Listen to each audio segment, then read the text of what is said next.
अस्सलाम वालेकुम viewers, welcome to my channel cooking with Kamal. उम्मीद है आप सब खैरियत से होंगे। व्यूअर्स, आज मैं आपके लिए मटन पुलाव की रेसिपी लेकर आई हूँ। स्पेशली बड़ी ईद के लिए मैंने ये रेसिपी तैयार की है। बहुत ही आसान और मज़ेदार सा पुलाव है, ज़रूर ट्राई कीजिएगा। यहाँ पर व्यूअर्स मैंने एक बर्तन लिया है, पतीला है, और इसमें मैं हाफ कप से थोड़ा सा ज़्यादा ऑयल है जो मैं डाल रही हूँ। और ये मैंने प्याज लिया है, एक बड़े साइज़ का प्याज है, और इनको मैं तब तक फ्राई करूँगी। इनको चॉप करके मैंने डाला है, और तब तक मैं इनको फ्राई करूँगी जब तक इन पे अच्छा सा कलर ना आ जाए। ये व्यूअर्स कलर आ गया था, जितना मुझे चाहिए था कलर इनका, उतना कलर आने के बाद मैंने पानी का हल्का सा छींटा दिया है ताकि इससे ज़्यादा कलर ना आए। अब व्यूअर्स यहाँ पर मैं इसमें 20 से 25 मिर्चें हैं जो मैंने चॉप की हैं अच्छी तरह से, और ये मैं इसमें डाल दूँगी।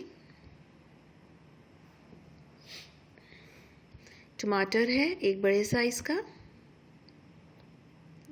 ये व्यूअर्स मैंने गोश्त देखें अच्छा सा गला लिया है। ये गोश्त मैंने 2 टेबलस्पून सॉल्ट और 1 टेबलस्पून ज़ीरा डाल के, और इतना पानी मैंने कुकर में डाला कि बस ये गोश्त डिप हो जाए।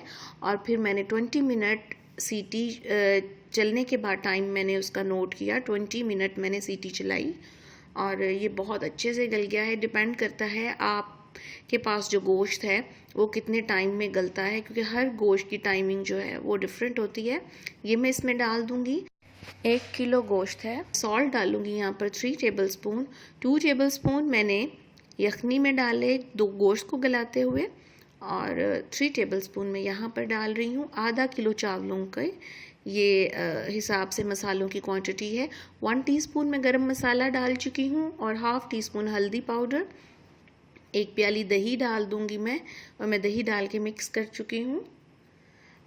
और पानी जो है वो चावलों से डबल हमेशा डलता होता है, तो मैं 1 गिलास कम डाल रही हूँ। अब मैं इसको कवर कर दूंगी ताकि जब ये पानी कवर करने से ज़्यादा जल्दी पकने लग जाएगा। जब ये पकना शुरू हो जाएगा तो हम इसमें चावल ऐड कर देंगे। चावल मैंने 15-20 मिनट पहले भिगो दिए थे, और पानी में 1 गिलास कम इसलिए इसमें डाल रही हूँ क्योंकि मैंने चावल काफ़ी टाइम भिगोए हैं। तो इसलिए अगर आप इससे भी ज़्यादा टाइम भिगोएं, जैसे आधा घंटा, तो आप 1.5 से 2 गिलास भी कम कर सकते हैं पानी इसमें। ये व्यूअर्स पानी जो है खुश्क हो गया है हमारा ऑलमोस्ट। जब ये बिल्कुल खुश्क हो जाएगा तो हम 10 मिनट के लिए मैं इसको दम लगा दूंगी। ये तकरीबन खुश्क हो गया है बिल्कुल। अब मैंने इसको दम दे दिया है। 10 मिनट के लिए मैं इसको दम दूंगी। अगर आपको लगे कि चावल आपके थोड़े खड़े खड़े हैं, यानी थोड़ा सख्त और खुश्क सा चावल है, तो आप कोई कपड़ा या कोई रोटी वाला रुमाल जो होते हैं वो गीला करके आप पतीले पे पहले वो रुमाल दे दें गीला, फिर ऊपर ढक्कन से कवर कर दें।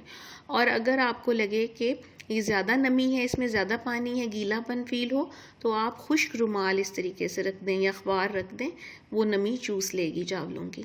ये बस 10 मिनट के बाद बहुत अच्छा सा दम आ गया है चावलों को। आप इसकी शक्ल देखें ना, ये बहुत गीले हैं ना ये बिल्कुल ड्राई हैं, ये बिल्कुल नॉर्मल और परफेक्ट बने हैं। हर दाना अलग अलग खड़ा है, देखें आप, बहुत अच्छे लग रहे हैं। इनको अब मैं साइड से हल्का हल्का हिला दूंगी ताकि इनको हवा लग जाए नीचे वाले चावलों को भी।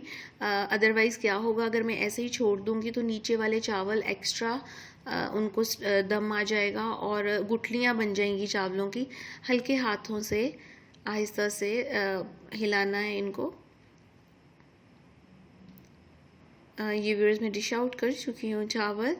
और अगर आप चावलों को पतीले में ही छोड़ें और ऊपर ढक्कन दें तो ढक्कन एक साइड से थोड़ा सा साइड पे रहने दिया करें ताकि हवा क्रॉस होती रहे, और गर्म गर्म चावलों को पूरा कवर नहीं करते। एक चीज़ व्यूअर जो आपको मेंशन करना रह गई, वो ये कि जब आप पानी डालेंगे पहले आप यखनी नाप के डालिएगा जिस भी बर्तन से आपने चावल नापे हैं। और अगर यखनी कम हो उस क्वांटिटी से जितनी आपको बीच में पानी डालना है, तो फिर बाकी की कमी आप पानी से पूरी कीजिएगा।